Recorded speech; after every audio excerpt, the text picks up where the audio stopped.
kulingana na vile tulikuwa bereni, tulikuwa tumetawanyika, huwa kwa pande hii, huwa kwa pande hii. Lakini sasa tumeshikana zote, kila mashimo yote ya magari dogo ile inatoka huko ndani na kukuja town, yote iko pamoja under this group inaitwa Laikipia Taxi. Kwa hivyo sasa tuko ndani ya nini? Ya sheria.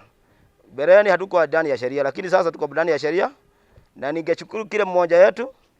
Nimeshukuru waheshimiwa wale wametusupport, akina Kate, akina wale wengine wametusupport kwa hii mambo ya kufikia kupata hii certificate. Tumeshukuru hata wale county government sababu wametupatia shimo.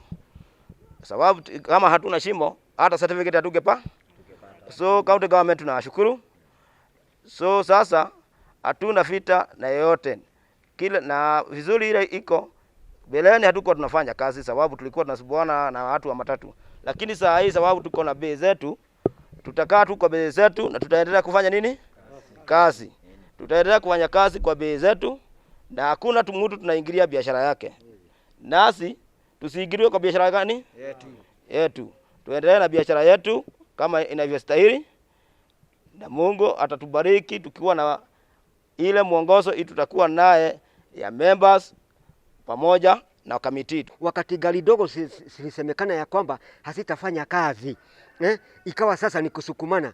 How should we operate? Sasa ni gari siwekwe nyumbani, ni gari si kabebe busi au kuku au usifanye nini? Ndio tukaona ya kwamba nao kila mtu alikuwa anashikwa peke yake. Mimi nakumbuka nilikuwa mmoja wa wale waliwekwa ndani kule. Nikawa fine 20,000. Tulikuwa tunasukumwa kila mtu kivyake. Hakuna mtu wa kukutetea.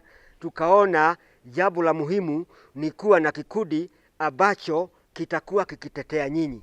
Na pia kikundi ambacho mambo yakihitajika, for example ya kuweka discipline, kinaweza tumika. Kwa sababu mkiambiwa ni sheria hamuweki, ndio sababu mnafukuzwa kwa hii business. When you are together, you will be able to come up with such a document, bylaws, useme ya kwamba sisi tunataka kumesemekana gari zetu siwe namna hii. Kwa hivyo kama gari yako haitakuwa namna hii, tafadhali tupe nafasi, iweke nyumbani. Kwa sababu hatutaki kukibisana na askari kule na watu ambao labda hawaweki sheria. So that is why we came together so that at least, na pia tukaangalia tukaona jambo lingine. Sako zile zingine za magari makubwa, cab na wengine wanaendelea na kazi yao wakiomba pesa, wakifanya maendeleo. Na sisi watu wa gari dogo ni kibia hapa, na vikundi vingine kama vile sa huko kijijini sinakaa siku mbili. Registration ni kila mwezi, sijui kila mwaka. Huyu chairman mara anaenda, mwingine anakuja. Tukaona ya kwamba let us have something that will remain. Hata watoto wetu wakija wataikuta kule.